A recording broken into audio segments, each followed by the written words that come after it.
Many thanks for staying on the marketplace and welcome back.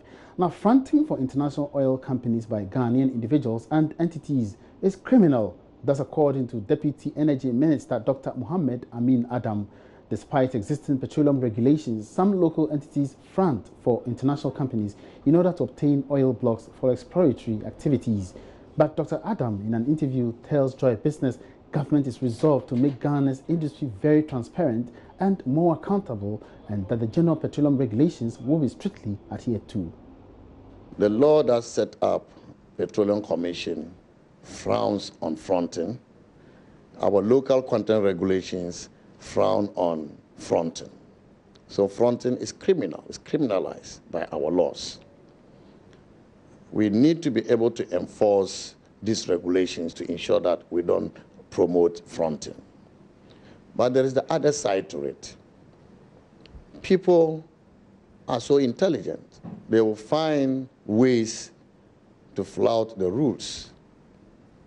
And this is why this government has passed the General Petroleum Regulations, which made two significant provisions that should help all of us, citizens of Ghana, to fight fronting. Number one, we have created a petroleum register, and the regulations have provided rules for managing the petroleum register. On this petroleum register are published all petroleum agreements, all authorizations, permits, licenses, they are all published.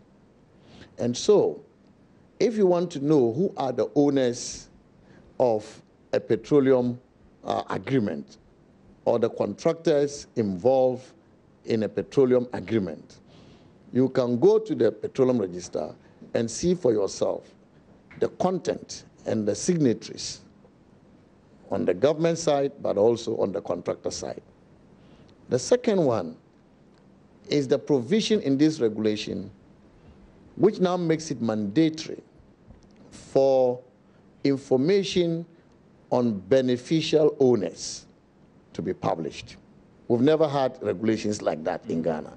And it's only 3 countries in Africa that have regulations which require that the beneficial owners behind every petroleum agreement must be made public. What does that mean? If you are a local partner to an international company operating in Ghana, and your beneficial ownership information, your shareholders' names, those that are directly linked and those that are indirectly, you have to provide that, and they'll be vetted and published. A journalist can go to Registrar General's department and find out who the people are.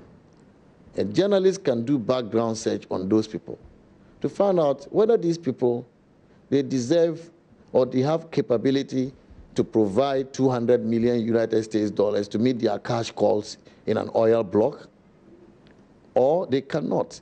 Go to the tax authorities and find out how much taxes such people have paid over time.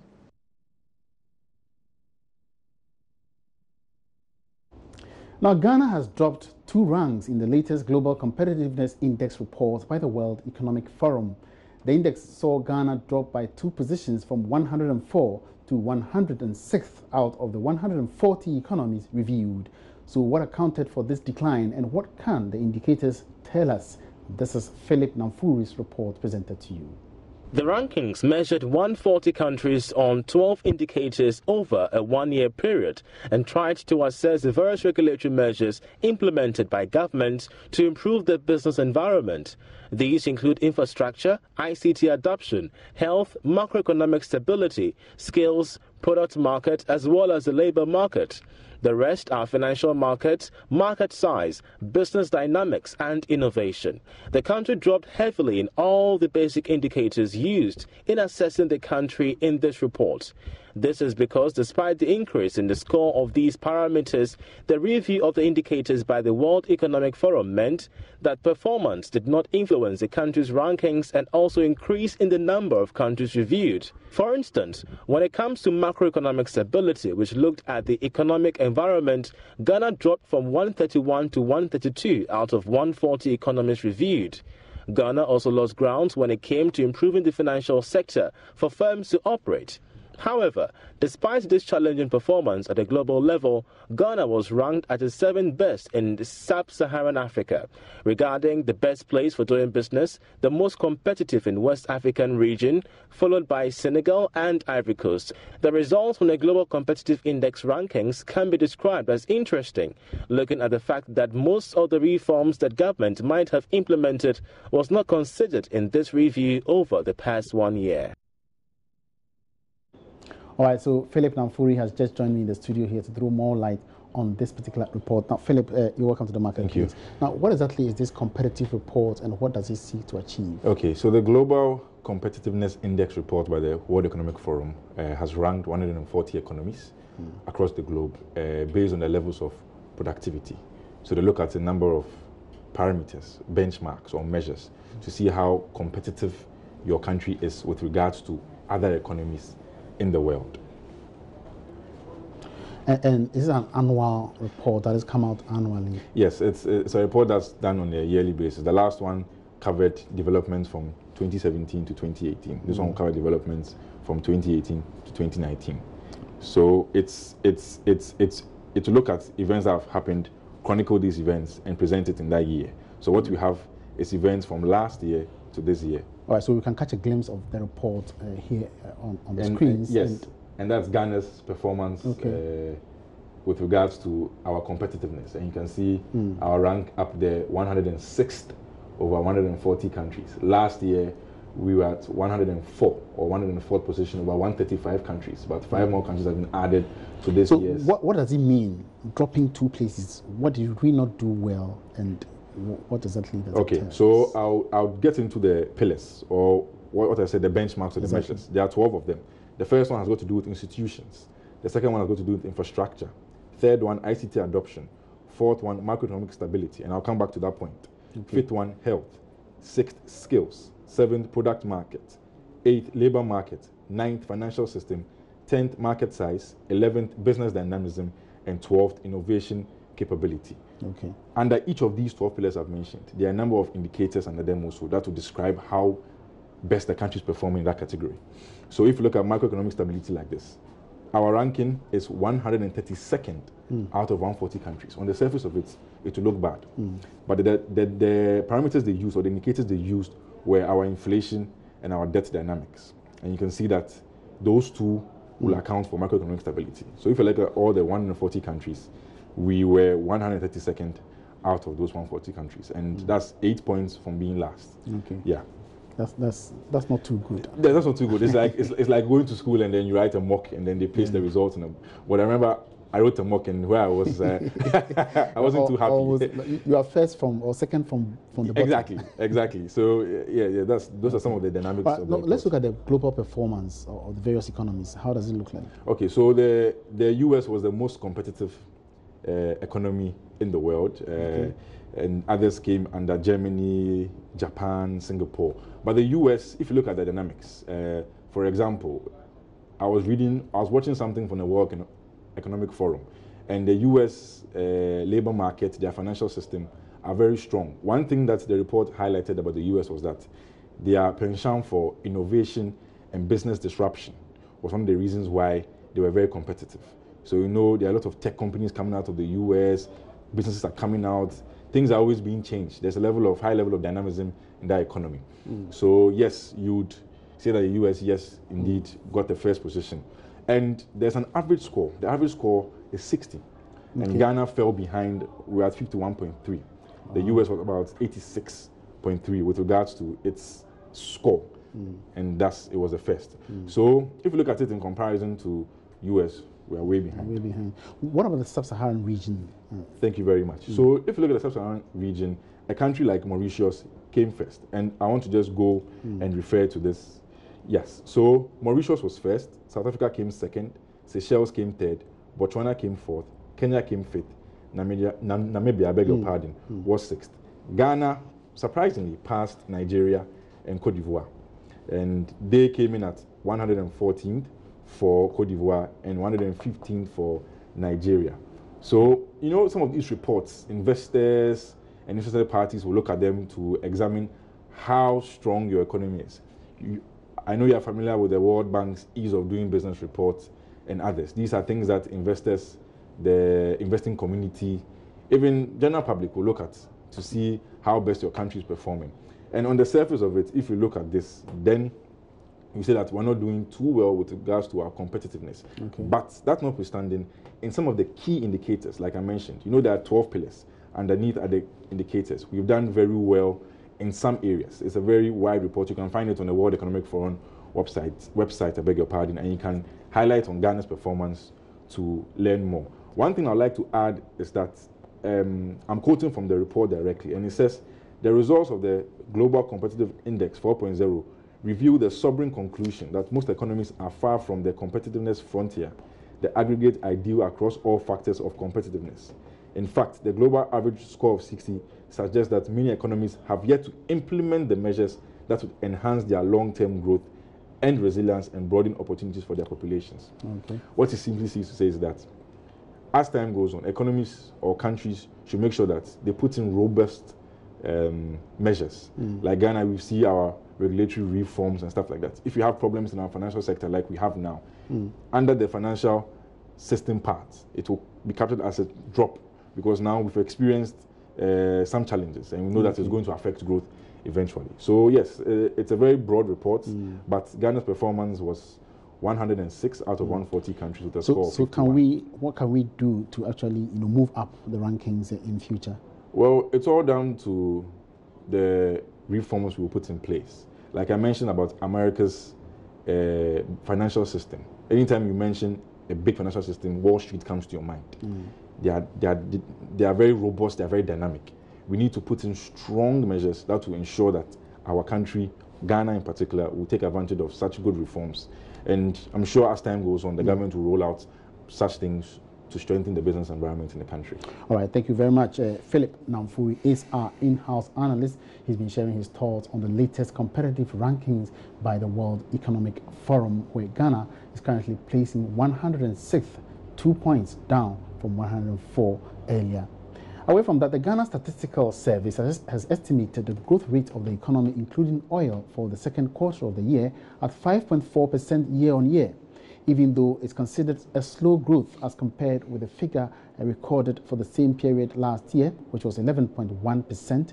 Acting Government Statistician Ban Wadier explains that it is as a result of the base year shift and expansion in the economy between the periods. Real gross domestic products for the second quarter of 2018 grew by 5.4% year-on-year. The quarter-on-quarter growth estimate provides a picture of the current economic development in the country as compared to the previous year. According to the acting government statistician, Dr. Bawadier, there was a significant growth in the oil sector in the second quarter of 2017 due to the coming on board of 10 fields after the ETLOS ruling. The quarterly growth rates from the second quarter of 2017 to the second quarter of 2018 is 5.4%. Meaning there was a decline in the growth. Is that the case? Once it's positive, it means there is growth. As compared to the last quarters? Yeah, in terms of the figure for the last year's second quarter, I think the growth rate recorded was higher. But this figure is growth upon the figure we had for the second quarter of last year. Even though the rate is lower, it is still positive. The industrial sector led the growth rate with 11.1%, followed by the agricultural sector rate of 4.8% and services as well at 0.5%. Meanwhile, provisional growth without oil for the quarter stood at 5% as compared to 6.7% for the same period the previous quarter. Meanwhile, the producer price inflation rate for September was 5.6% compared to 7.5% same period last year. This was a 1.4 percentage points reduction in producer inflation relative to the rate recorded in August 2017, which was 7%. The year-on-year inflation rate in ex-factory prices of goods and services was 5.6% in September 2018. That is, the ex-factory prices of goods and services for all industry increased on average by 5.6% in September 2018 relative to the price level recorded in September 2017. The monthly change rate was 0.4%. This means that compared to August 2018, the producer price index increased by 0.4%. All right, so we want to do some more analysis here, and we're joined on the line by economist from data bank Courage Marty. Courage, you've been going through these figures, you've seen them. What is your take on the slow growth of the economy in Q2? Well, my first impression is that at 5.4%, the second consecutive time this year, following the revised 5.4% for one, it looks very, very unlikely that the 6.8% target for this year may be missed. For us, the 6.8% target for this year, we would need an average growth rate of 8% for the remaining 2 quarters. And it looks a tall order. Now, but then this 5.4 shouldn't give reason to be worried, because the main explanation for this is because of the base rate effect. Now, you recall the rebasing of the economy, and now growth is going to be calculated on a higher base. Once you calculate growth on a higher base, the percentage change will slow down or will reduce. It doesn't necessarily mean that we are going to just economy. And so the slower growth rate is because that base begins to change. And then the reason also to be quite not to be so worried is that